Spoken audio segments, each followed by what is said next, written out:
bem-vindos ao primeiro webinar realizado pela divisão de diagnóstico in vitro da Nihon Kohden do Brasil.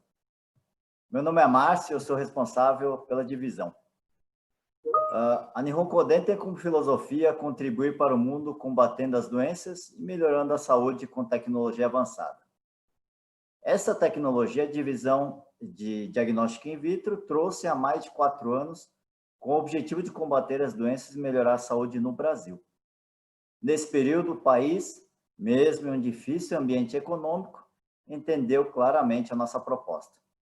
E graças à nossa rede de distribuidores, chegamos a todos os cantos do país, como a gente pode perceber aí no chat que a gente recebe, realmente do Brasil inteiro. Assim, a marca Nihon Kohden se tornou sinônimo de alta tecnologia, robustez e precisão, mas também equipe de alto padrão com trabalho sério e ético. A alta tecnologia japonesa que trouxemos ao Brasil demonstra toda a sua capacidade, quanto mais profundo for o entendimento da ciência hematológica. Com isso em mente, esse encontro tem esse objetivo, de dar uma luz aos princípios que possam conduzir à total utilização do potencial de nossa tecnologia. Para tanto, convidamos o Dr. Luiz Arthur para compartilhar conosco todo o seu vasto conhecimento. E a condução do evento será feita pelo Fábio.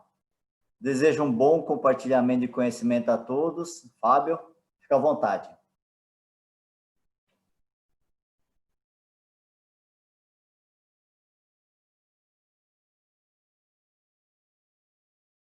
Boa noite, Márcio. Boa noite, Dr. Luiz. Boa noite a todos. Primeiramente, eu gostaria de agradecer a presença de todos nesse nosso primeiro webinar da Nihon Kohden, tá? Gostaria de também agradecer ao Dr. Luiz aí por disponibilizar o tempo para a gente aí, no início de noite de uma quarta-feira, deve estar bem agitada a semana, Agradecer aos nossos distribuidores e à revista NewsLab também pelo apoio na divulgação. Esse apoio ele superou todas as nossas expectativas de adesão, que dobrou a quantidade limitada de inscritos para a plataforma Zoom, tá? E a equipe da NKBR e Expertise Care pela realização desse evento.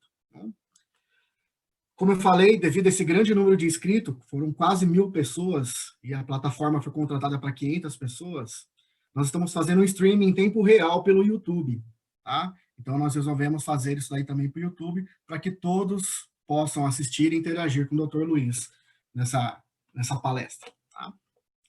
Essa palestra ela tem tempo previsto de 50 a 60 minutos, e teremos cerca de 20 minutos para perguntas e respostas, tá? As perguntas serão realizadas pelo chat das duas plataformas, tá? E vamos tentar responder todas as perguntas. E caso a gente não tenha tempo de responder hoje, nós vamos providenciar as respostas com o Dr. Luiz e responderemos assim que a gente obter todas as respostas deles. Para cada um de vocês vai um e-mail com as respostas dos seus questionamentos, tá? Eu queria pedir também, caso alguém tenha alguma sugestão de temas para a próxima palestra, que no chat aí digite sugestão mais o tema. Depois a gente vai compilar todos esses dados aí e vai conversar aí com o Dr. Luiz ou até mesmo com outras pessoas também para a gente ver se consegue atender essa demanda e essa sugestão de novos temas, tá? A gente lançou recentemente um produto que chama Nihon Kohden Expertise Care, que é um programa de excelência para atendimento dos nossos clientes, tá? Através dos nossos distribuidores exclusivos, espalhado no Brasil inteiro, e também é uma educação continuada. A gente pretende sempre fazer palestras, sempre trazer conhecimento, não só para os nossos clientes, mas também para quem tiver interesse em assistir essas aulas, tá bom? O Dr. Luiz, hoje eu falei demais, eu vou fazer sua apresentação e depois a aula é toda sua, tá? O Dr. Luiz Arthur é biomédico, escritor, pesquisador, professor de pós-graduação Lato Sensu de Hematologia Clínica pelo Centro Universitário SESMAC. Ele é consultor em hematologia laboratorial, especialista em hematologia e hemoterapia pela Universidade Federal de São Paulo, pela Unifesp, Escola Paulista de Medicina, mestre em hematologia e imunofenotipagem por citometria de fluxo pela Unifesp, doutor em bioquímica e fisiologia pela Universidade Federal de Pernambuco, pós-doutorado pela Universidade Federal do Estado do Rio de Janeiro, pela Unirio, e CEO da LA Mato, da La Mato EAD, tá? Que é uma escola de educação continuada também para profissionais de laboratório. Tá bom? Quero desejar boa aula para todos e uma excelente palestra aí para o Dr. Luiz. Dr. Luiz, a aula é toda sua a partir de agora. Ok. Inicialmente, eu gostaria de agradecer a todos da Nihon, né? Só começar aqui o template inicial, que é esse, e falar um pouco sobre o tema. Então, como os colegas já me apresentaram, meu nome é Luiz Arthur, né? Tenho uma formação de 20 anos em hematologia, mas eu estou exatamente aqui para falar da interpretação do hemograma, né? De parâmetros e gráficos que nós vamos encontrar frequentemente no hemograma. Bem, para começar, nós temos que abordar a metodologia hoje empregada em aparelhos de hematologia, que nós denominamos de óptica ou laser. Essa tecnologia, ela veio a trazer grandes benefícios, dentre eles a possibilidade de diferenciar 5 partes ou 5 tipos de leucócitos com uma tecnologia a laser. O laser, ele incide célula a célula, com a passagem, após a aspiração de um tubo de sangue, e com a passagem em fileira indiana, fazendo com que as células não entrem em dispersão, e informam características tanto de tamanho, agrupam as células tanto em tamanho, que nós chamamos de FSC, como também caracteriza essa mesma célula, por exemplo, no linfócito, com o laser incidido na célula e numa dispersão lateral, caracteriza todas as células, incluindo, nesse exemplo, o linfócito, com a dispersão lateral, que reflete a granulosidade e a complexidade da célula, que veremos mais à frente. Então, o arsenal, né, esse grande exército que nós montamos com a tecnologia para diagnosticar e suspeitar de doenças, ele conta hoje, e há algum tempo já, com um laser potente que incide, nesse exemplo, num granulócito, que com o detector frontal ele vai determinar o tamanho de cada célula, e com a dispersão lateral, o SDS, né, a granulosidade e também a complexidade. A Nihon contém uma possibilidade de visibilidade de gráficos, de forma que vocês podem ver, ou poderão visualizar as células de acordo com 3 características, né? Repetindo, tamanho, granulosidade e complexidade. Eu costumo falar que os gráficos falam mais do que os números. Então, a partir dessa frase, vocês vão começar a entender que quem subutiliza os gráficos não utiliza o poder desse exame chamado hemograma. Então, aqui abaixo dos diagramas de dispersão, nós temos amostras normais. Nesse momento, eu vou mostrar as populações de diferentes características, de acordo com a dispersão dos gráficos. Então, a primeira célula que eu vou detalhar é uma célula pequena, o size dela é pequeno, o tamanho, e também uma célula de baixa complexidade e granulosidade. Essa célula chamada de linfócito, ela sempre vai se situar numa população bem recuada e à esquerda, porque ela tem pouco grânulo e ela é pequena. Então, a partir disso, se existe uma concentração de células, ou existe uma doença que tenha predomínio de linfócitos, pelo gráfico nós conseguiremos ver. A Nihon também trabalha com um gráfico que divide as células em quadrantes, quando fala de granulosidade, algo que me deixa, ou como vocês também, vai deixar mais claro quando a gente quer separar, por exemplo, não é? Monócitos de linfócitos, né?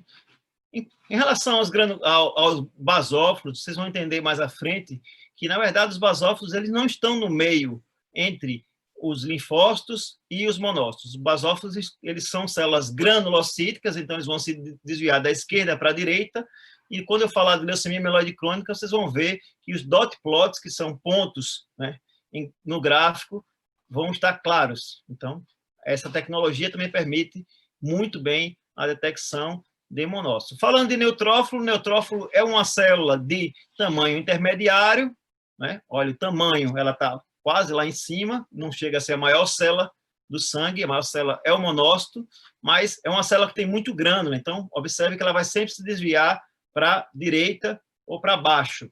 A mesma coisa se dá para uma célula chamada de eosinófilo. Se vocês utilizarem a tela do aparelho, vocês vão ver eosinófilos plotados em laranja e são as células mais granulares juntos com os basófilos. Bem, agora vamos a um ponto interessante, que são o estudo dos leucócitos e alguns casos.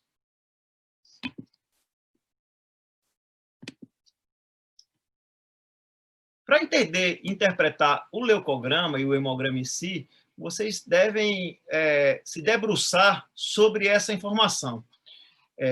As alterações do leucograma ocorrem por variação numérica de um ou outro tipo celular, quase nunca de todos de modo harmônico, o que sempre altera a fórmula leucocitária percentual, ou a contagem percentual, seja de máquinas ou manual que vocês fazem. Traduzindo essa frase do professor Renato Failassi, e também que incorpora a minha formação e palestra. Não existem patologias onde todos os leucócitos estão aumentados no sangue.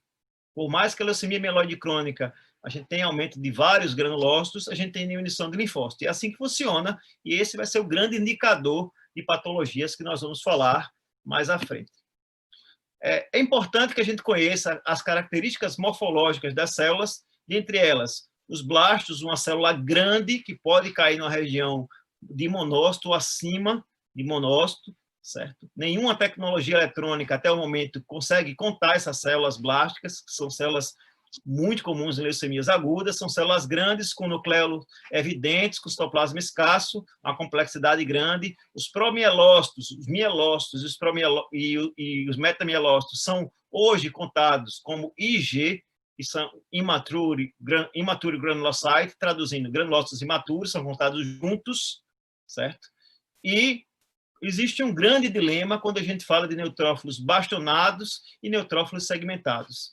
A pergunta que eu faço e vou responder é se os aparelhos eletrônicos conseguem distinguir neutrófilos bastonados de segmentado, e mais ainda, vocês conseguem reproduzir contagens de bastões? A resposta logo, logo estará em outros slides. Bem, falando um pouco de neutrofilia, a neutrofilia nada mais é do que uma produção de citocina, como a gente está vendo no COVID, não é? Usando um exemplo bem atual.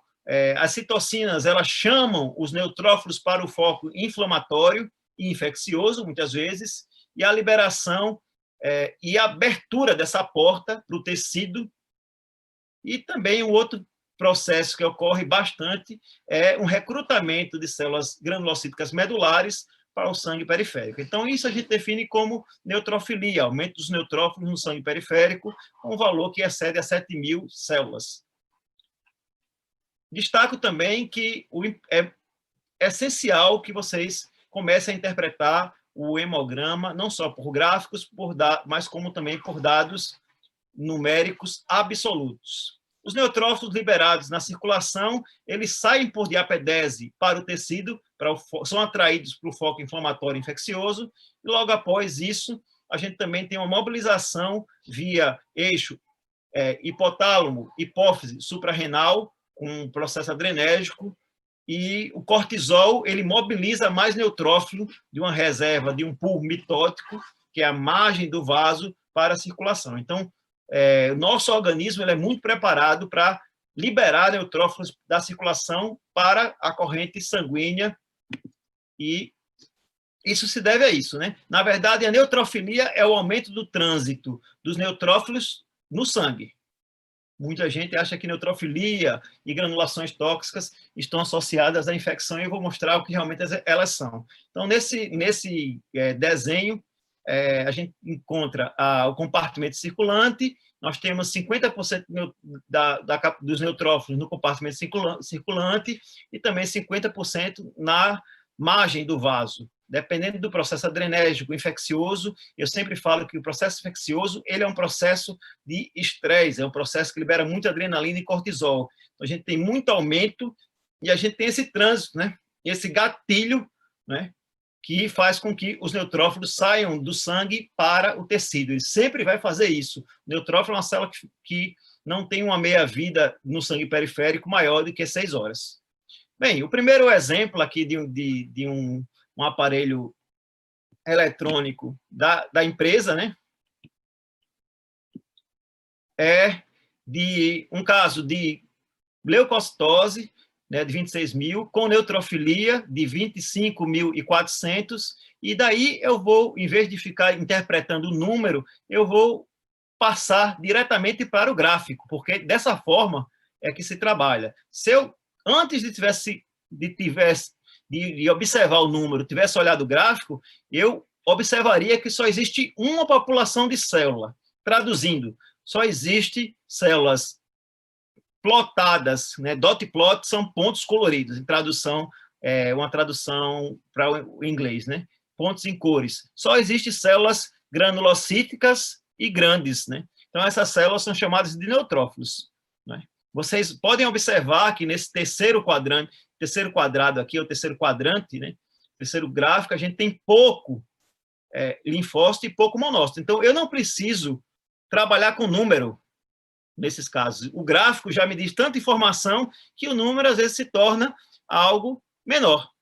Então, é daqui que a gente está falando. A contagem manual já mostra, e a lâmina também mostra neutrofilia. Então, nesses casos, eu posso confiar na máquina. A máquina tem uma capacidade gigante de acertar contagem de neutrófilos. Vocês não têm que se procurar tanto com isso. Vocês vão procurar outras coisas que as máquinas não conseguem ver. De antemão, eu apresento a vocês uma frase clássica que vocês sempre têm que ver o que um aparelho não vê. Se vocês conseguirem, ou se vocês se acostumarem sempre a ver ou notar o que o aparelho só vê, então vocês não estão fazendo as coisas corretas. Então, prestem atenção e observem que vocês conseguem ver algo muito maior do que os aparelhos, que é a morfologia. A morfologia não vai acabar. Nós hoje, mesmo com tecnologia de CellaVision, EasyCell, não vamos acabar com essa tecnologia. Bem, aqui vemos neutrófilos. Desses neutrófilos eu trouxe para a gente tentar padronizar, não é algo fácil, que os neutrófilos segmentados são células que apresentam filamentos pela Sociedade Americana de Patologia, certo? Filamentos maiores ou menores, né? Separando o núcleo. Então, essas células não são bastões. E a grande discussão da hematologia e do hemograma é uma palavra chamada de desvio à esquerda, e mais precisamente de bastões, né? Se convencionou que o desvio à esquerda era um dos achados mais importantes indicadores de infecção bacteriana, e mais ainda, o desvio à esquerda é o aumento dos neutrófilos bastonados, mas também, hoje em dia, dos metamielócitos, mielócitos, que podem aumentar de forma escalonada. Ele expressa a liberação medular de células um pouco mais jovens, que são os bastões, e notoriamente ou classicamente a gente define o desvio à esquerda com mais de 6% de bastões ou 600 células, e ele é indiscutível quando nós temos mais de 10% de bastões no esfregaço de sangue periférico. Aqui está o desvio à esquerda, que classicamente a diferenciação celular ela foi padronizada da direita do mieloblasto para o mielócito, meta, bastão e segmentado.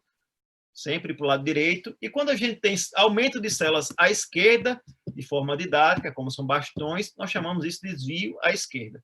Bem, até essa apresentação, eu diria que nenhum aparelho de hematologia é capaz de contar neutrófilos bastonados. Mais ainda, a microscopia ela é extremamente limitada e o analista, quando se fala na capacidade de distinguir células bastonadas ou bastões de segmentados. Por quê?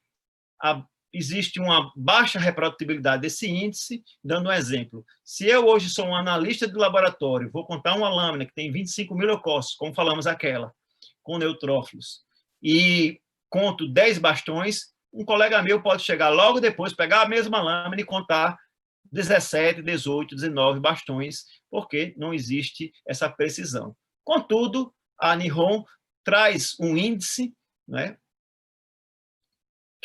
e aparelhos que contam bastões. Então, isso é uma tecnologia inovadora que podem agregar, ou que pode agregar de forma significante aos trabalhos de vocês.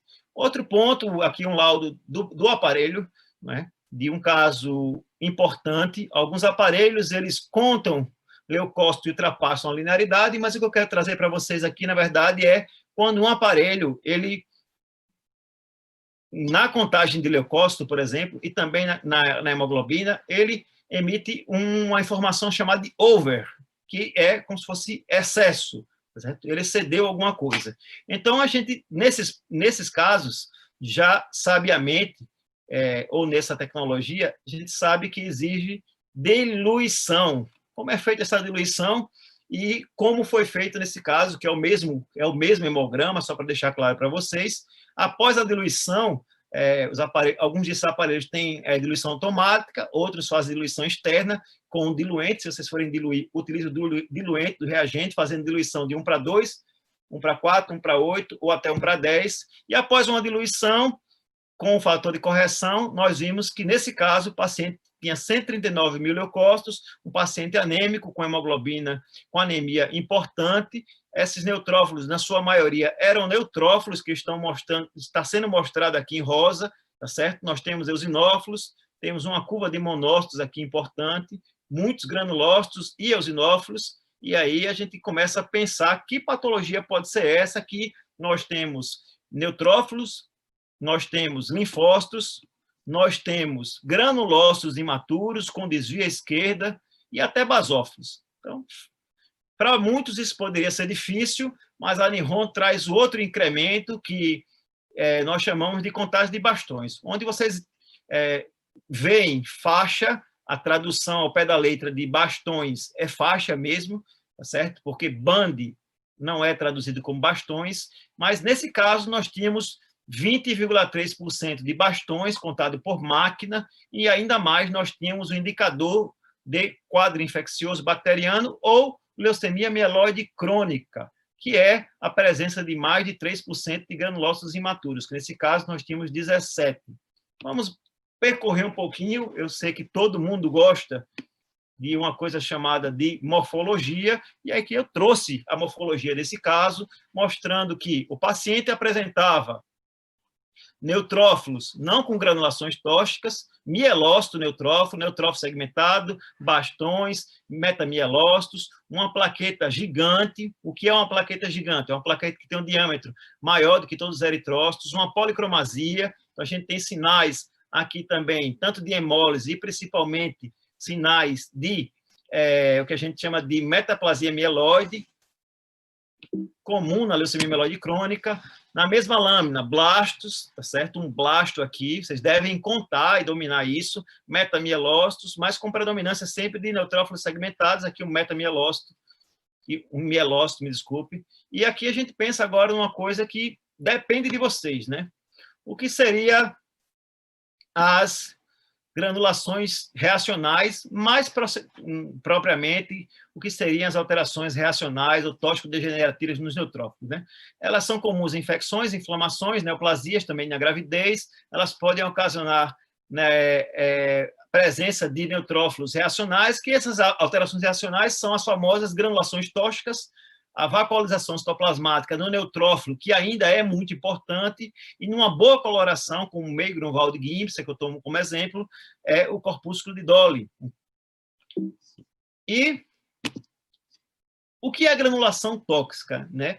Por muito tempo, eu acredito que muitos dos colegas aí acreditam que granulação tóxica é uma granulação tóxica à bactéria.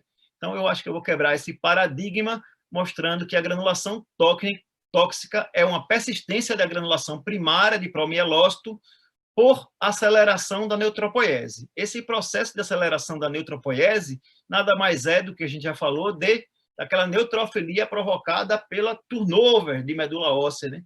Então, a granulação tóxica não necessariamente indica um processo de infecção bacteriana. Exemplo, nós com frequência pegamos casos de pacientes que fazem uso de um medicamento chamado de filgastrin, o granuloquine, é um fator estimulador de colônia granulocítica, que apresentam granulações tóxicas. Mas, claro, para que vocês conheçam, essa célula é um promielócito neutrófilo, mas quando ele se diferencia no seu estado de terminal de diferenciação, que é o neutrófilo, aqui ele não apresenta granulação tóxica. No segundo momento, a gente já tem um outro achado, ó, que é promielócitos, que realmente apresentam granulações primárias, mas com aceleração dessa maturação, nós temos as granulações tóxicas, que aqui sim podem indicar infecção, mas podem indicar outra coisa, e eu faço um grande parêntese, que é a granulação tóxica não deve ser quantificada ou qualificada como fina. O neutrófilo, como mostrado nesse diapositivo acima, é uma célula com grânulos. Então, a granulação tóxica fina já é do neutrófilo. A granulação tóxica média é como se você partisse uma granulação pela metade. Então, o meu conselho é que vocês podem quantificar granulações tóxicas de outra forma. Utilize granulações tóxicas em vários neutrófilos ou em numerosos neutrófilos, e quando ela chama muita atenção, como nesse caso, você vai usar uma expressão chamada de granulação tóxica grosseira nos neutrófilos. Então, esqueçam a granulação tóxica fina e média, porque quem estiver usando isso está fazendo de forma errônea. Aqui eu trago para evidenciar a granulação tóxica grosseira, até com alguns corpúsculos de Dolly, né, bem comuns em quadros infecciosos, e o monócito, né? O monócito tem um grande apelo, que eu tenho notado que nós talvez não estamos entendendo bem, ou talvez tenhamos que mudar alguns dos nossos conceitos sobre a quantidade de monócitos no sangue periférico. Nós temos realmente 100 a 800 ou 100 a 1000 monócitos, ou, como na minha experiência, que eu tenho notado, aparentemente nós temos até 14%, que seriam 1.400 células de monócitos. O monócito é uma célula mais frequente no sangue periférico, e tanto que também com monócitos diferentes, né? E a maioria das monocitoses são reacionais, até 2.000 monócitos. A monocitose persistente duradoura, e aí entra um outro dado do hemograma, a idade em idosos, ela é um indicativo de leucemia mielomonocítica crônica ou em leucemia monocítica aguda. A monocitopenia é rara, se 0 na fórmula leucocitária, vocês devem procurar 200, e se der 0, vocês devem manter 0, porque vocês estão contando 100 ou 200 células. Não existe a possibilidade de você estar colocando um monócito onde você não viu. Bem, aqui um exemplo clássico, eu vou usar mais o gráfico do que a nossa tecnologia numérica, um dado numérico, porque eu sei que todo mundo adora número, né? Primeiro, o flag que ele deu foi de granulócitos imaturos, e realmente a gente tem acima do monócito um pouco de células granulocíticas, mas o mais importante, ó, é que o monócito, aqui são monócitos não imaturos, são as células em azul escuro, e eu sempre utilizo esse gráfico em quadrantes, como na imunofenotipagem, a Nihon traz uma tecnologia em quadrantes que é muito bom para a gente ver que tem menos pontos em azul claro. O que é que significa? Tem menos linfócito, vocês podem só chegar aqui, ó, tem 3% de linfócito, e na verdade a gente tem 26 monócitos, que eram monócitos mesmo, certo? Aqui tem mais um detalhe, que a plaqueta aqui está baixa, mas mais à frente eu vou confirmar. Então, a nuvem de células concentrada aqui vai estar me dando um sinal de que eu tenho monocitose, claro, que com 26% de monócitos, aqui 21, eu tenho que fazer uma revisão dessa lâmina. Os eosinófilos também, né? Trago novidades dos eosinófilos, alguns colegas devem saber, outros não, né? Que os eosinófilos, novamente eu faço um ponto de interrogação. Será que o nosso valor de referência de eosinófilo é 0? São 500 células? 500 células até concordo, talvez 600. Mas o fato é que as máquinas identificam com perfeição os eosinófilos, tanto que, em várias vezes, eu já contei, e as máquinas elas são melhores do que a gente na contagem eletrônica. A fórmula eletrônica também é imprescindível para a eosinopenia, e as eosinofilias quase sempre são reacionais. Temos visto eosinofilias maiores, acima de 1.500 ou 3.000, que marcam síndrome hipereosinofílicas, leucemias de eosinófilos, que não são tão comuns. E também eu peguei um caso recentemente de uma eosinofilia bem parecida com essa, que eu vou mostrar, de uma eosinofilia importante, tá certo? Uma eosinofilia de 24%, com eosinófilos imaturos e com eosinófilos desgranulados. O gráfico fala tudo para mim. Ele mostra, primeiro, que eu tenho muito eosinófilo e eu tenho mais eosinófilo com grânulo, tem eosinófilo com menos grânulo. Eosinófilo, pessoal, é essa célula com muito grânulo e recuado aqui para baixo do tamanho, certo? Aqui está mais clássico. Então, tem eosinófilos imaturos também e maduros. Isso pode ajudar bastante. Foi o único flag. E aqui na contagem a gente tem uma quantidade grande de eosinófilos, na contagem manual, como a máquina. A máquina é melhor que a gente, eosinófilos? É. Tanto que ela conta 34, que são 2.900 células, e aqui nesses casos a gente tem que revisar a lâmina para procurar células imaturas ou eosinófilos hipogranulares, né, desgranulares, como aconteceu num caso que eu peguei de eosinofilia persistente que transformou para uma leucemia linfoblástica aguda em uma criança.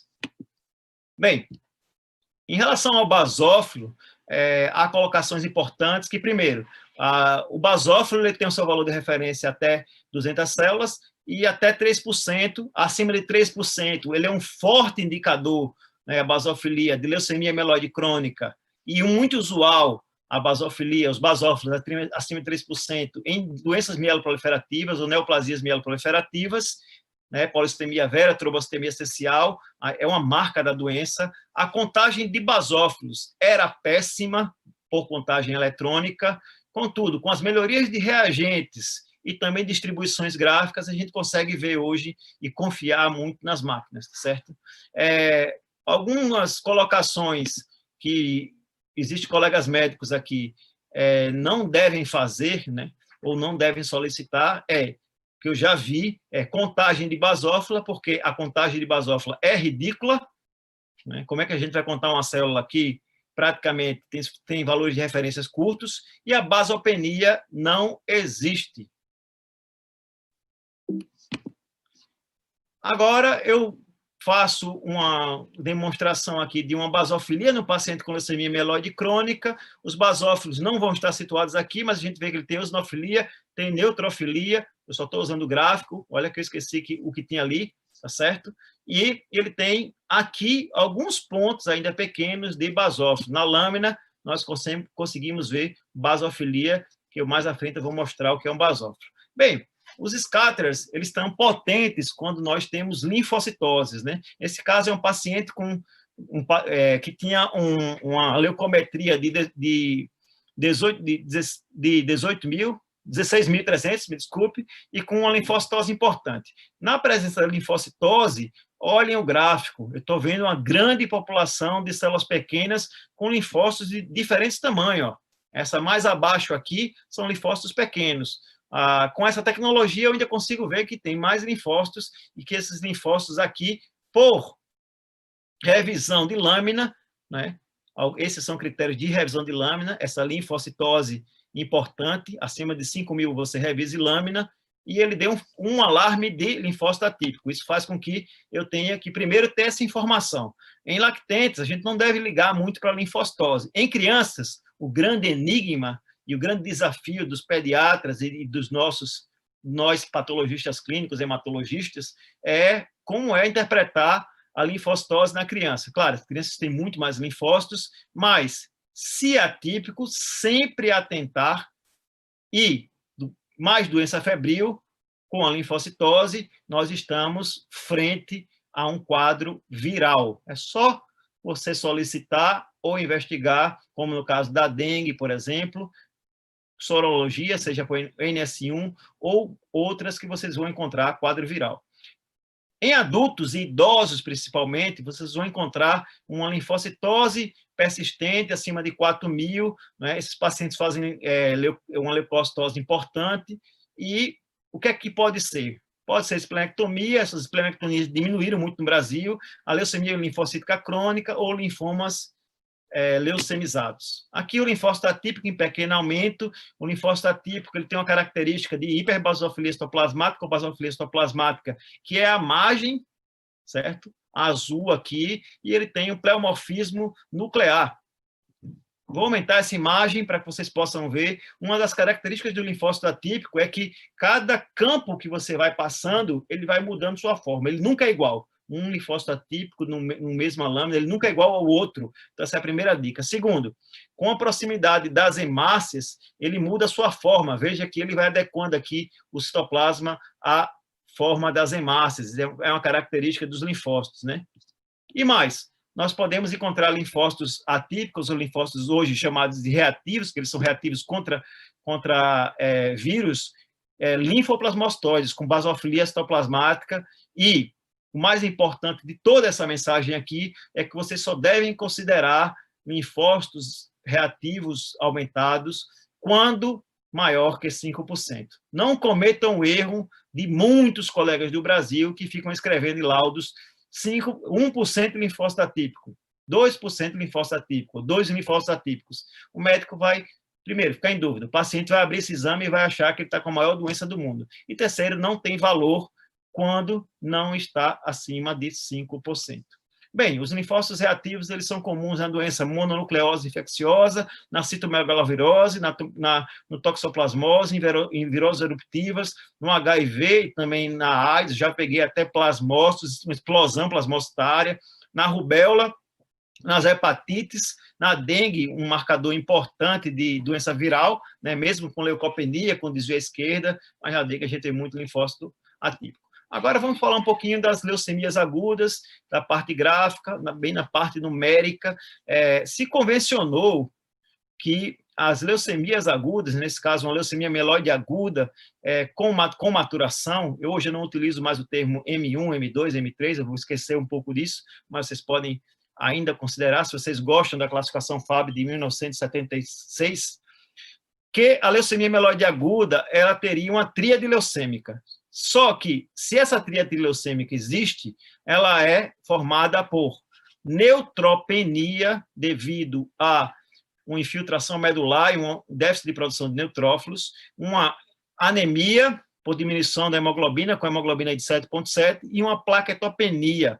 Muita gente utiliza o leucócito nessa tríade. Essa tríade não pode ser formada por leucócito, porque nem todo paciente com leucemia mieloide aguda apresenta leucocitose. Na maioria dos casos, sim, como esse, 61.400, né? E eu fiz uma seta direcionando para o que poderia ser blasto. O que acontece? A tecnologia eletrônica ela não consegue contar blasto, mas nesse caso, ela nos mostrou que nós tínhamos uma população de células grandes, né? O size ali para cima, de monócitos, e que aparentemente foram contadas como monócitos. Será que eram monócitos mesmo e também linfócitos?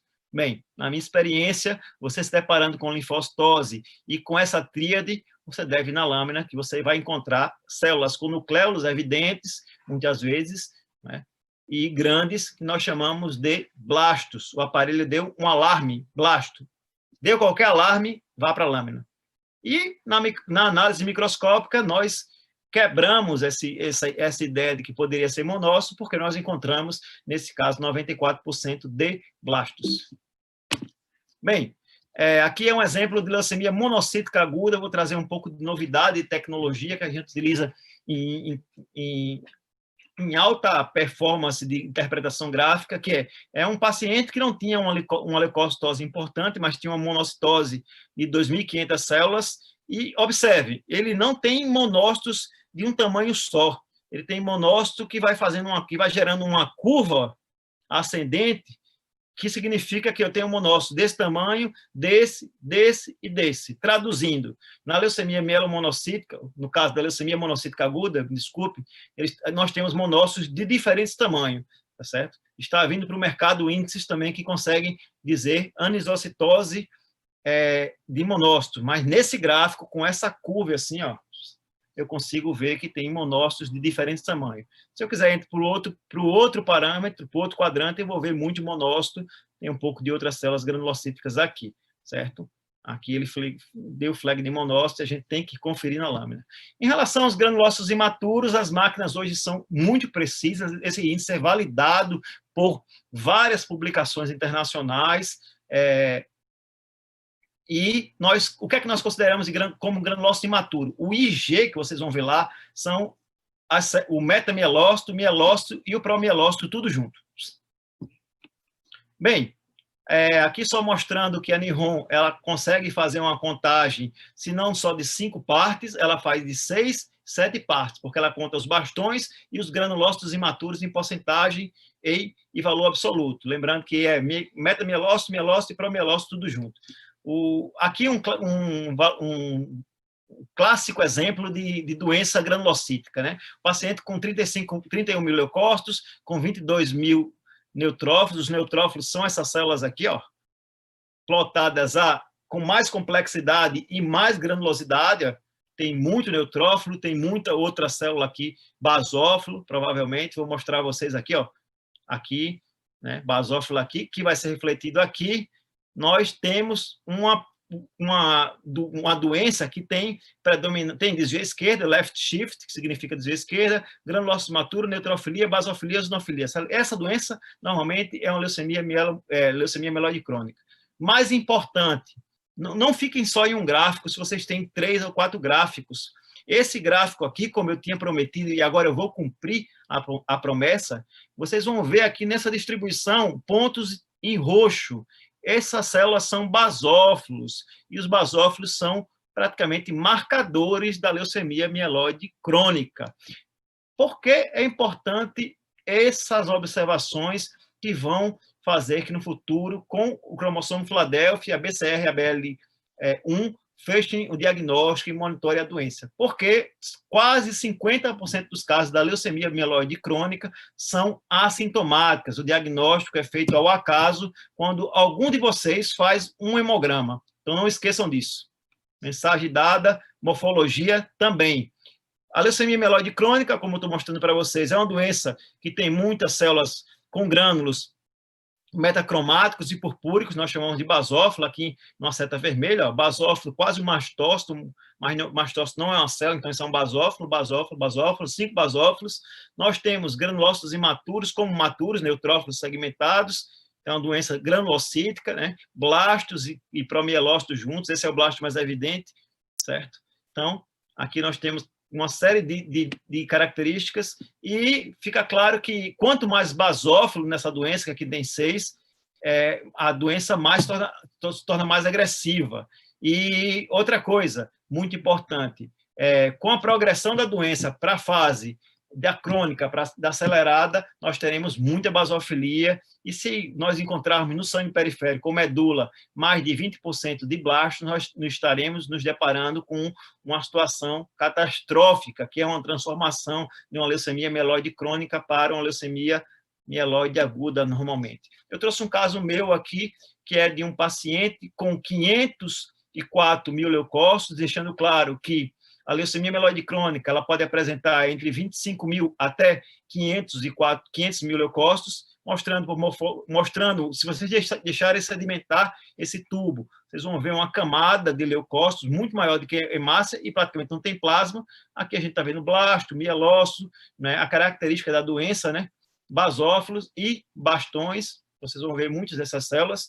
E agora, passando para um outro capítulo, leucemia linfoblástica aguda, nenhum aparelho é capaz de contar linfoblastos, só a técnica de imunofenotipagem, que é outro caso. Esse paciente tinha 28.200 leucócitos, a maioria foi contada entre linfócitos e monócitos. A gente percebe uma grande população de células que eram linfócitos. Eu sempre digo, como é que um aparelho ele dá flag de bastões, linfócitos atípicos, eritroblastos, desvia, granulócitos imaturos, desvia esquerda. Tem muita informação aqui, pessoal, tem muita informação. Quando a gente vai para a morfologia, a gente, na verdade, encontra células que têm um tamanho muito parecido com monócitos. No caso da LLA, que a maioria é B, né, a gente tem alguns tipos que que possuem linfócitos, linfoblastos do tamanho de linfócito, né? A gente sempre mostra a contagem diferencial, que a gente tinha 51% de blastos. Então, não demorem, não fiquem esperando, porque são doenças extremamente agressivas. Eu gostaria só de lembrar que, tanto na leucemia linfocítica crônica e principalmente na leucemia mieloide crônica, a leucocitose e a hiperleucocitose, que é acima de 500.000, é comum. Eu já peguei um caso de leucemia mieloide crônica de um paciente que fez 1.250.000 leucócitos de potássio 10, ele fez uma hipercalcemia, um parado cardiorrespiratório e foi a óbito. A leucemia linfocítica crônica, ela tem uma informação importantíssima. Essa é uma doença de idoso, como a síndrome mielodisplásica também é. Então, vocês não vão encontrar isso em criança. Uma linfocitose de pequeno, né? Nesse caso, 18.500 células, todas agrupadas aqui, ó, ou aqui, ó, certo? Com muitos linfócitos, né? E linfócitos pequenos e maduros. Vocês praticamente não vão encontrar neutrófilos. E quando se faz um esfregaço de sangue periférico, vocês vão encontrar células, manchas, ou que são destruição de linfócitos, que nós chamamos de sombras nucleares de Gunn-Prest, não botem um R no Grun-Prest, é Gunn-Prest, tá certo? Isso é um indicativo e deve ser relatado com linfócitos pequenos e maduros, com cromatina em bloco e com essa característica. Bem, falando dos eritrócitos, muita gente, primeiro, negligencia os índices eritrocitários, isso é um grande erro. Eu cansei de ver pessoas que só olham granulócitos, só olham leucócitos, só olham leucócitos. Caem em um grande erro. E aí a gente conta uma historinha que, para quem não conhece, né, eu tive a oportunidade de trabalhar com os aparelhos desenvolvidos por dois grandes gênios. Nós dizemos que a hematologia existe antes e depois dos irmãos Coulter, né? Principalmente do Wallace Coulter, que gerou os primeiros, e esse aqui, na figura A aqui, são os primeiros contadores de células do mundo, tá certo? Muitos de vocês podem ter visto isso na vida. Eu trabalhei com o Coulter T890 por muito tempo, um aparelho da década de 80 para 90, que contava tudo por impedância, certo? Esse aqui é o começo, em 1953, as células eram contadas por impedância elétrica, e as células sanguíneas são más condutoras de eletricidade, e aí elas são medidas com esse eletrodo interno e externo, como células condutoras de eletricidade. Mais importante, após essa informação é gerado um gráfico. Vou mostrar algum princípio aqui de impedância. A célula passa por um feixe, entra num canal e é contado. Existe algum problema? Existe. Esse problema aqui, ó, a célula sair de um fluxo e não entrar na câmera e não ser contada. Ou mesmo ter um refluxo e voltar. Então, ela tem que entrar nesse canal de abertura.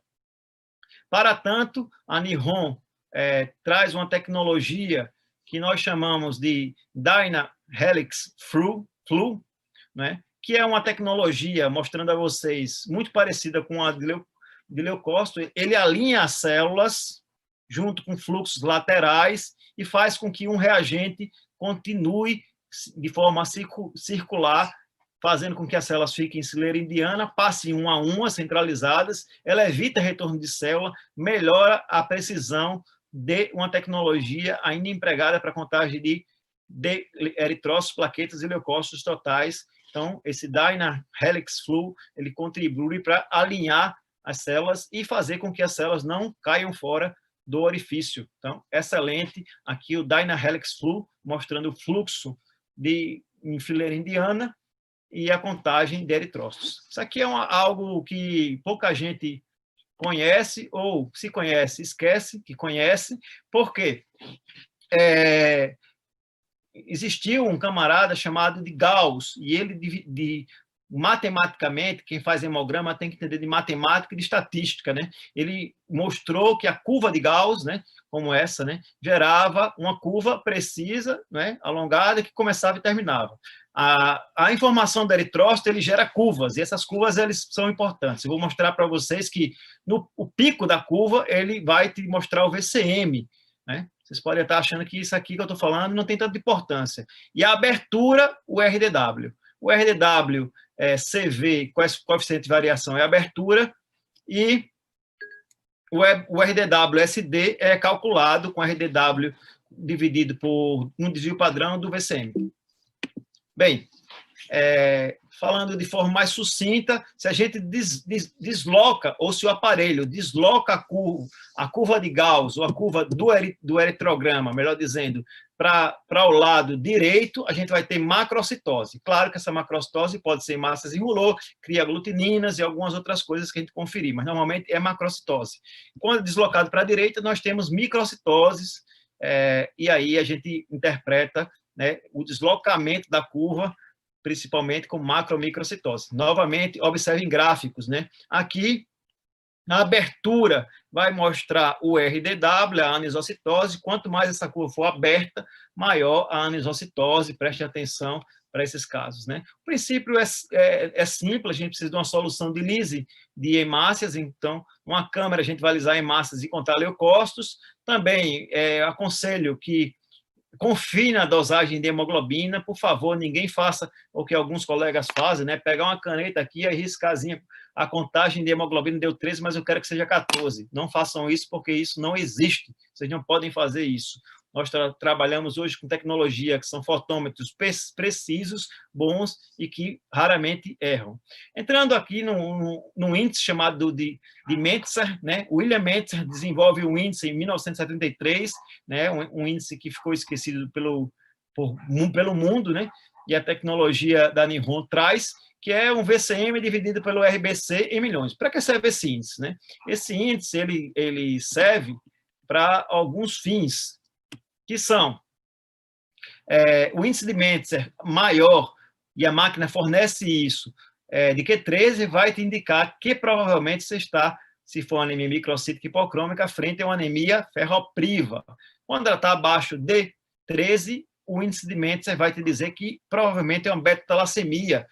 Muitas vezes os médicos pegam beta-talassemia, anemias microcíticas hipocrômicas, melhor dizendo, e tratam como anemia ferropriva com sulfato ferroso e nunca melhora.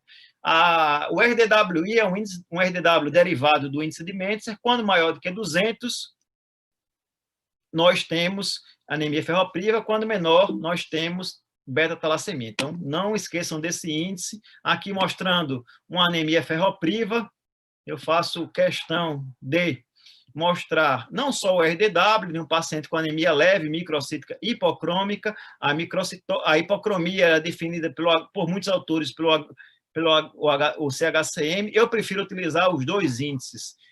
Por experiência, quando o HCM dá baixo, o paciente tem hipocromia. O melhor é que esse paciente deve estar em tratamento por hemoglobina baixa e principalmente por ter uma população de eritrócitos normais e micrócitos. Então, quem não observa gráfico está simplesmente subutilizando o aparelho, e eu acredito que depois dessa palestra vocês vão superutilizar os aparelhos e vendo como aí a gente tem micro e normocitose em uma mesma população. Eu tirei foto, fiz uma microfotografia da imagem. Claramente, se eu quiser revisar essa lâmina, e devo, nós temos aqui poiclocitose, uma hipocromia marcante, né? Eliptócitos, as características com esquizócitos e micrócitos da anemia ferropriva, né? A dimorfismo que nós mostramos, necessariamente, é muito comum em paciente que recebe transfusão, pode ser anemia ferropriva em tratamento, talassemias, outras doenças. O fato é que a gente consegue ver micro e macro aqui, certo? O macro é deslocado, pode ver que 100 já é macrocitose, né? E aqui, micro, com 60 ou algo parecido, né? Na talassemia, a gente tem uma característica que, normalmente, o RDW, o SV, ele é mais baixo. Não só o índice de mente, você vai te ajudar, você tem que entrar em outra tela, mas o RDW dos pacientes com talassemia, essa é uma talassemia intermediária, provavelmente, precisa de um exame imunocromatográfico, um exame de eletroforese e um HPLC para confirmar isso, e um reticulócito. Relembro que todos os pacientes com anemia, seja ela que anemia, seja essa que anemia for, merece uma contagem de reticulócito. A anemia megaloblástica, classicamente, ela foi descrita, as suas peculiaridades, por um pesquisador chamado de Maxwell Meyer Weintraub, né, de uma universidade dos Estados Unidos, e aí ele mostra aqui que talvez a gente tenha neutrófilos hipersegmentados, a tecnologia não mostra, leucopenia, neutropenia, mas o mais importante é um paciente com 4 de hemoglobina e com VCM de 147. Não existe nenhuma doença, salvo a anemia megaloblástica, que faça macrocitoses maiores e ainda mais com o neutrófilo hipersegmentado.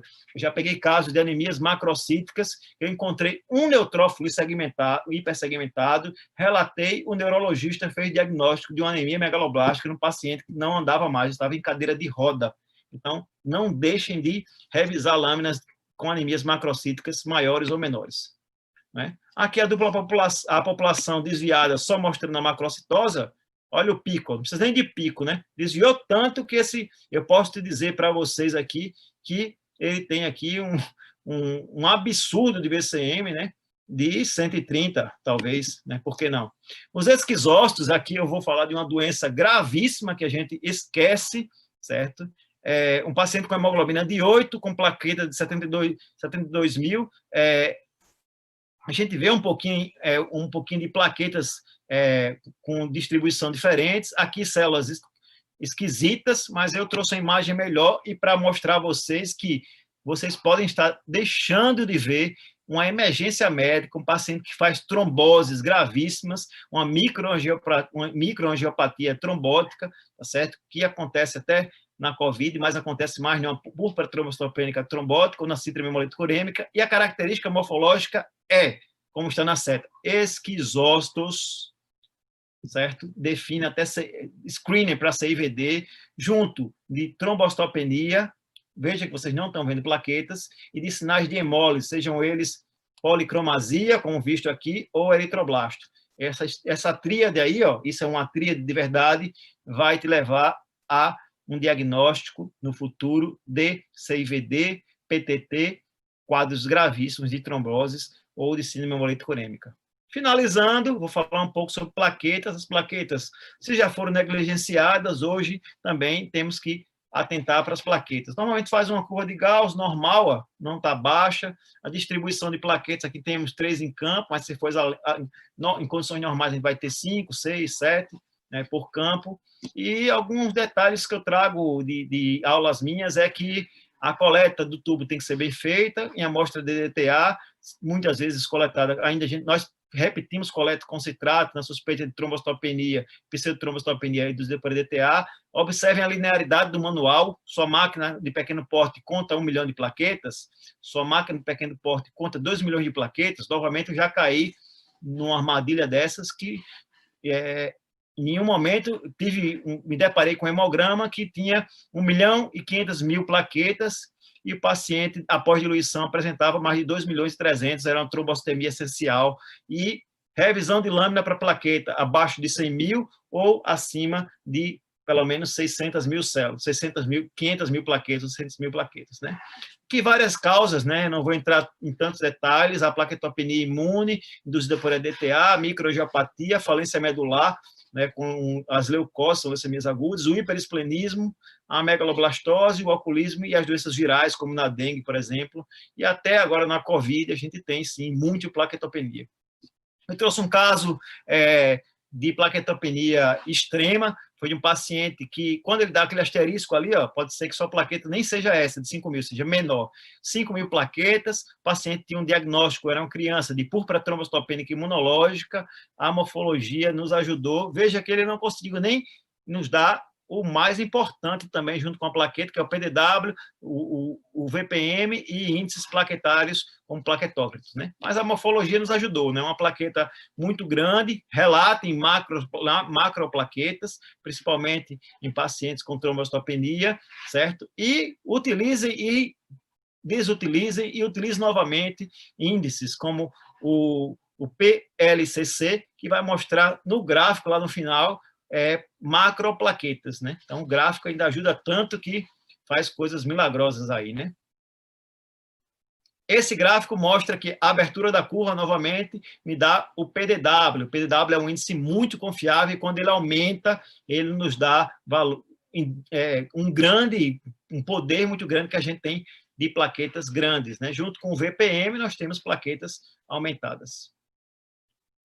Aqui, falando um pouco de plaqueta, o outro índice que a Nihon traz é um índice quando ele alarma esse índice, o PLCC, ou quando dá valores, ele mostra que pode existir interferência na contagem de plaquetas.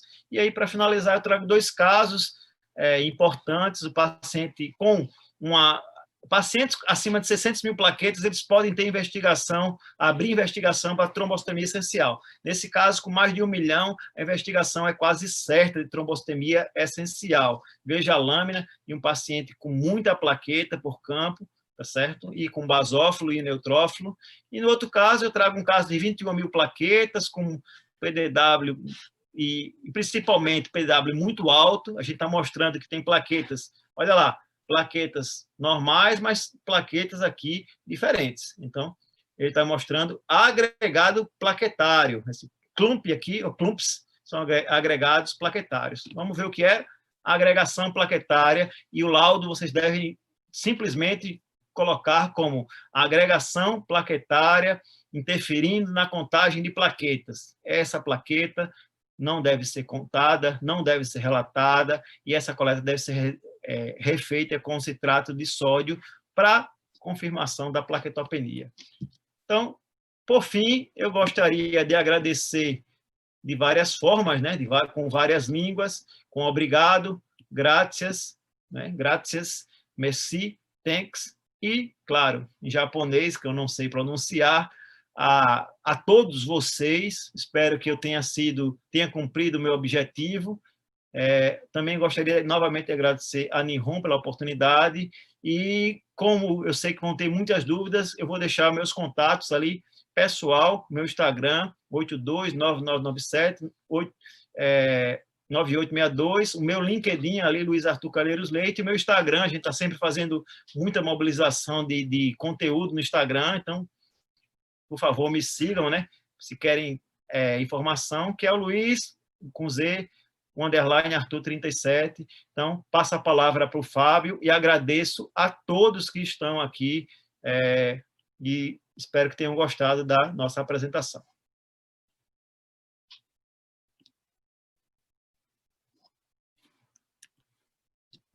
Tudo bem, doutor Luiz? Tudo bem. A aula japonês é domo arigato. Domo arigato. Domo arigato. Obrigado. Domo arigato. Faltou esse. Então, agora tem mais coisa aí, mas o domo arigato tá bom. Domo arigato. Bom, Okay. Vamos lá. Nós tivemos algumas perguntas aqui no QA aqui do Zoom, e também teve uma pergunta também lá do YouTube, da plataforma que a Vanessa me mandou aqui. Deixa eu colocar aqui a pergunta aqui. Vamos ver. A pessoa colocou como anônimo aqui, mas vamos lá. Eu terei que fazer a lâmina sempre que minha lâmina der flag ou não? No estágio, uso de forma manual o hemograma. É uma dificuldade grande essa questão de identificar através desses gráficos. Eu acho que é mais um desabafo aqui, né? Mas eu acho que uma pergunta. Toda vez que a flag, você deve fazer lâmina? Sim. Sim, né? Primeira pergunta é sim, né? E aí, se você utiliza a tecnologia manual, realmente você não vai ter acesso a essas informações. A questão da tecnologia já interfere bastante, né? Já ajuda muito nisso daí, né? Manual vai ter que fazer lâmina de qualquer jeito, né? Tem que fazer lâmina de qualquer jeito. Outra pessoa também, como anônimo aqui na questão, a partir de quantos bastões posso considerar anormal? É esse número de 3% que você citou ou não? Eu, na verdade, citei 6%. O desvio à 6%. esquerda, o normal de bastões, de neutrófilos bastonados, ele vai de 0 a 5%. Vocês podem colocar 0, se encontrar 0. Mas acima de 6%, a gente considera desvio à esquerda. E acima de 10%, você tem certeza que isso é um desvio à esquerda. Então, é 6%. Talvez tenha tido alguma confusão. Mais alguma pergunta? Tem mais uma aqui. Devemos quantificar as sombras de Gumpert? Sim. As sombras de Gumpert, elas são comuns em doenças linfoproliferativas, dentre elas a leucemia linfocítica crônica, mas vocês podem encontrar também na leucemia prolinfocítica. Você vai ter um desvio de linfócitos, que são células nucleares um pouco maiores, então, sempre na presença de doença. Lembrando que a leucemia linfocítica crônica é uma doença de idoso. Se você faz um hemograma e também não olha para a idade, você está fazendo algo pela metade só.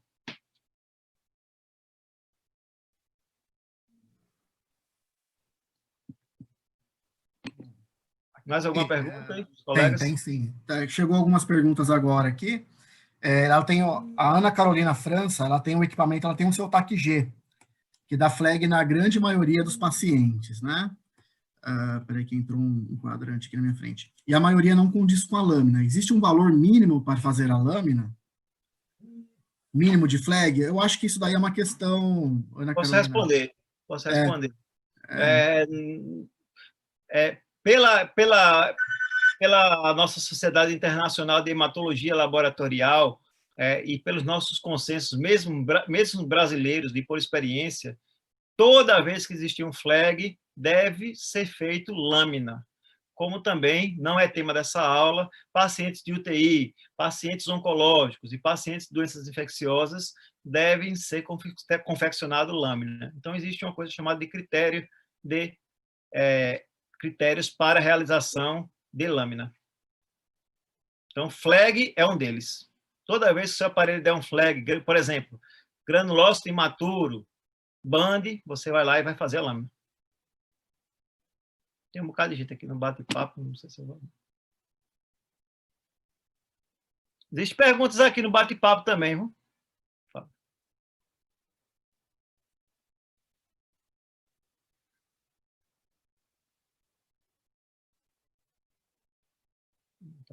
Tá sem áudio. Eu vou responder.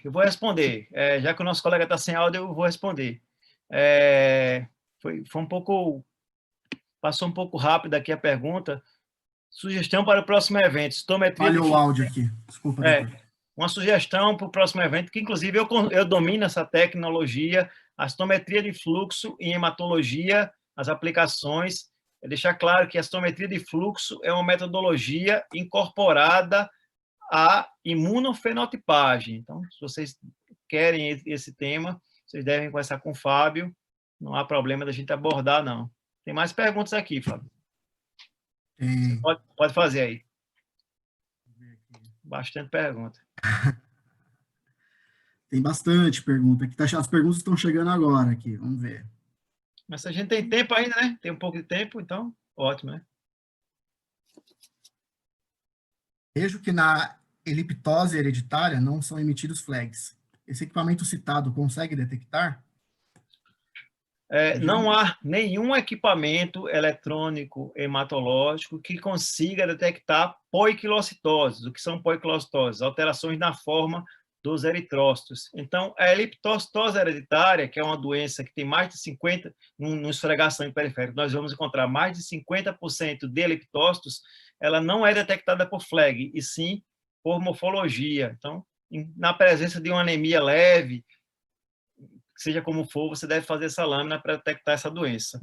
Eu queria mandar um abraço também para o pessoal do YouTube, a Vanessa está em contato comigo, mandar um oi aqui para o pessoal do YouTube, certo? Um grande abraço.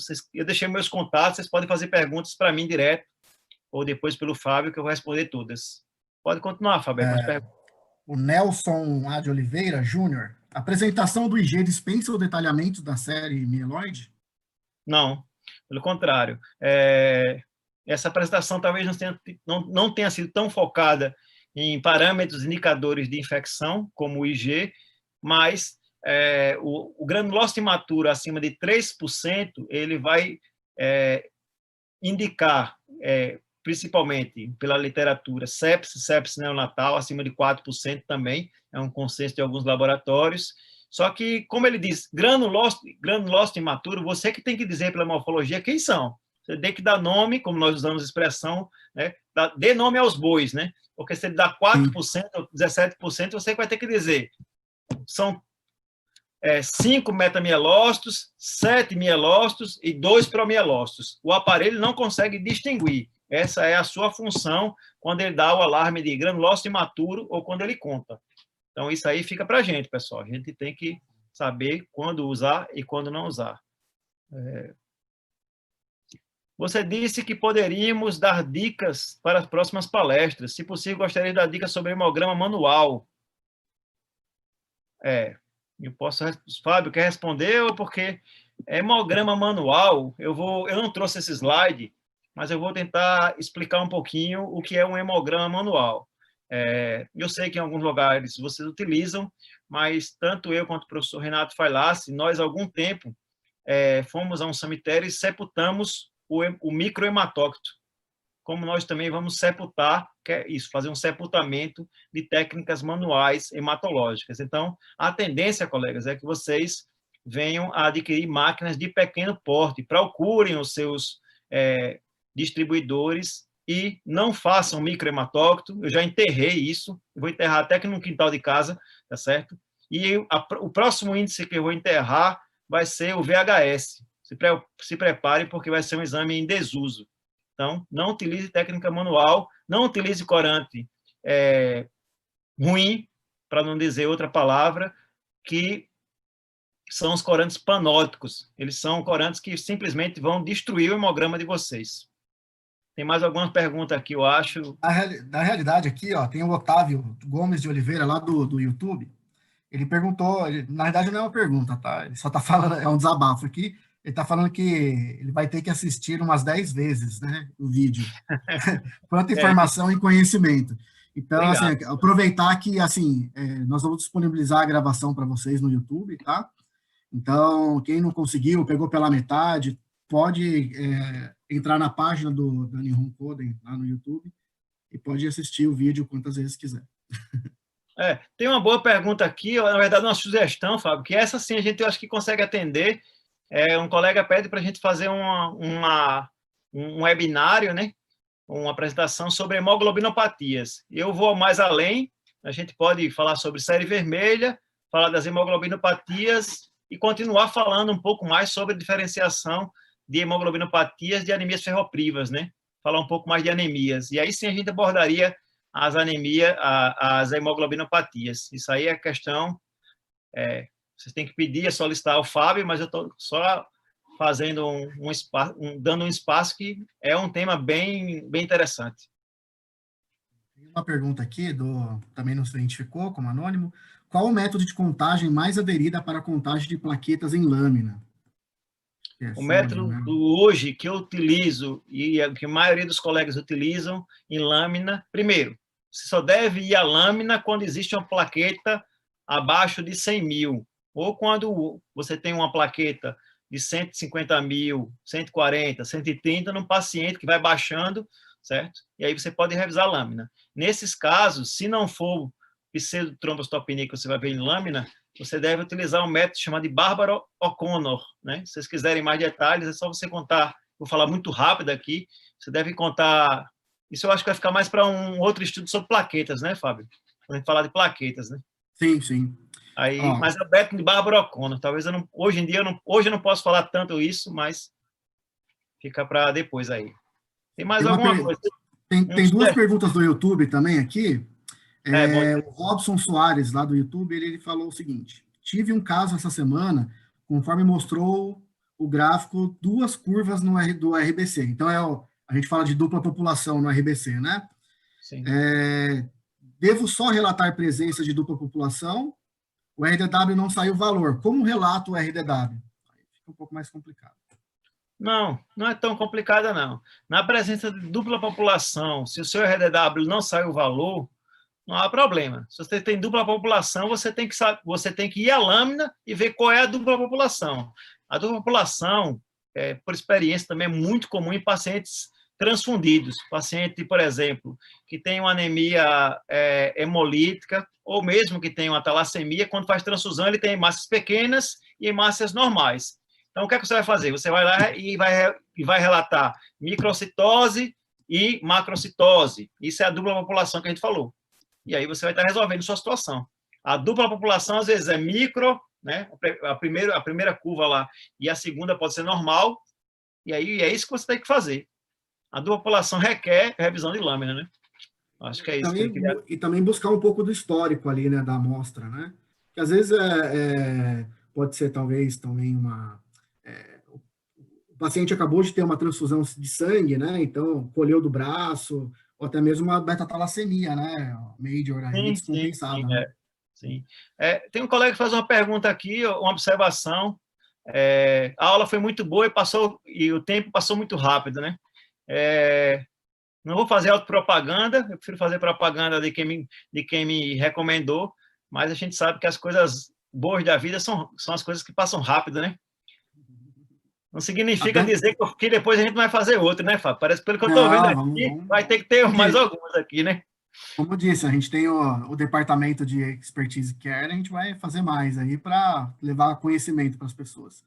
Do YouTube também, a Daniele Pitt Santos. Boa noite.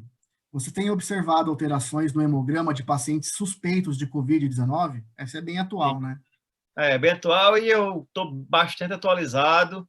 Em média, são atendidos no hospital de emergência.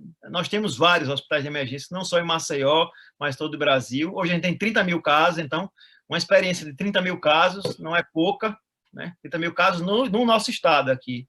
E, de uma maneira geral, eu vou falar aqui que o COVID ele tem um padrão de hiperinflamação, que é leucocitose, neutrofilia, uma linfopenia por defeito imunológico. Esses linfócitos podem apresentar reatividade, mas são poucos linfócitos. O paciente tem plaquetopenia, quando o paciente internado, sim, de 100 mil a 50 mil plaquetas. Os anêmicos são pacientes mais graves. Alguns pacientes apresentam mielopoiese transitória anormal, com promielócitos imaturos. Recentemente, na verdade, hoje, nós tivemos um trabalho aprovado na Revista Brasileira de Hematologia e Hemoterapia, mostrando pacientes que apresentavam grânulos verdes, né, de morte, né, os grânulos da morte. Esse paciente foi a óbito, né, e são grânulos realmente verdes em pacientes que têm insuficiência hepática, que têm transaminase de até 6 mil ou 30 mil. Então, também em lâmina nós temos notado que os pacientes com COVID apresentam muitas vezes eritroblastos, apresentam, vale a pena ressaltar, plaquetas grandes e vacuolizadas, né? E uma série de alterações, né? Mas o clássico é a leucocitose, com neutrofilia por inflamação, linfopenia, que é um marcador de prognóstico, plaquetopenia, e nos pacientes que fazem lesão renal, com déficit de eritropoetina, aí sim eles fazem anemia. A anemia não é comum na COVID.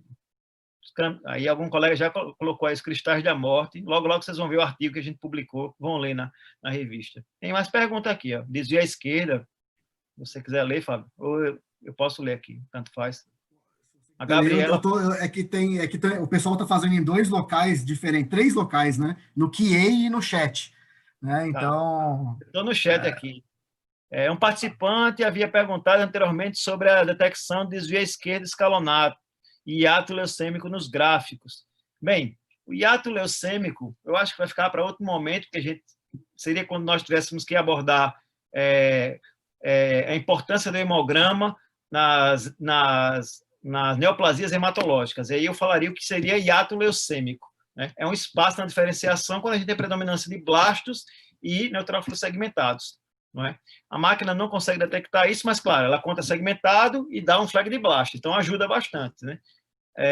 E o desvio esquerdo escalonado, hoje a gente percebe que não há tanta importância se o desvio esquerdo é escalonado ou não escalonado. Escalonado quando a gente tem bastão, segmento, proporcionalmente metro, mielo, e não escalonado é quando a gente pula isso, né? A gente tem bastões e tem, em vez de 2 metas e 7 mielócitos. Isso necessariamente não tem relação com prognóstico nenhum. Tem uma pergunta aqui também, anônimo também. Hemogramas com coletas em horários diferentes em um mesmo dia, com valores de leucócitos com grande diferença de valores. Exemplo, de manhã dá 14 mil leucócitos e à tarde dá 6 mil. Em que casos isso pode ocorrer? Olha, eu não tenho visto com tanta frequência isso, né? Mas o próprio processo infeccioso é muito dinâmico, certo? Não é comum que um paciente tenha 14 mil leucócitos e com tratamento com antibiótico terapia ele saia para 6 mil. O que pode acontecer, talvez, eu não sei, eu precisaria ver o caso completo, é que um paciente saia, não tão subitamente, de 14 mil para 6 mil, ou pior, de 14 mil para 3, 2 ou 1.000, um paciente que tem uma síndrome de consumo por sepse, que destrói todos os neutrófilos e leucócitos. Isso poderia acontecer. A coleta do hemograma, por incrível que pareça, o melhor horário para coletar hemograma poderia ser à tarde, mas não há problema nenhum em coletar de manhã. Tem uma pergunta aqui também. Para a última pergunta aqui, que está dando tempo do aplicativo aqui da plataforma. Tem um desvio, já ouvi falar de desvio à direita, desvio à direita não existe. Desvio à direita é simplesmente a presença de neutrófilos hipersegmentados. Mas aí vamos para a última pergunta, aí, senão alguém botou aí e ficou rindo aí. Então também acho, hahaha. Não sei o que era exatamente, Fábio.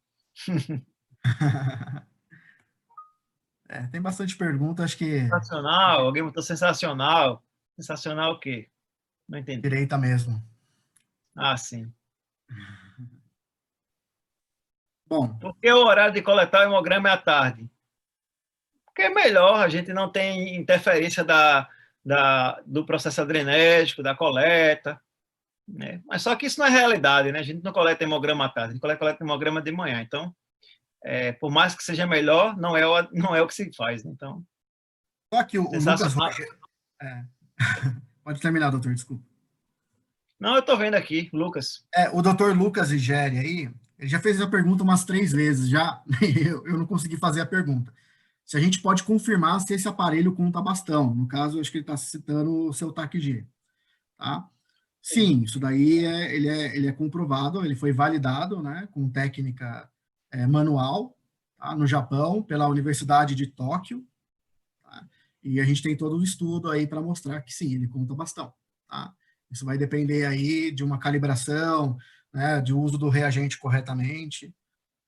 Ele vai contar corretamente, sim. A gente tem estudos para isso, para demonstrar isso daí. Se você tiver alguma dúvida, você pode mandar um e-mail para o ecare, que é @nkbr.com.br, e lá a gente pode te passar o material, tudo certinho.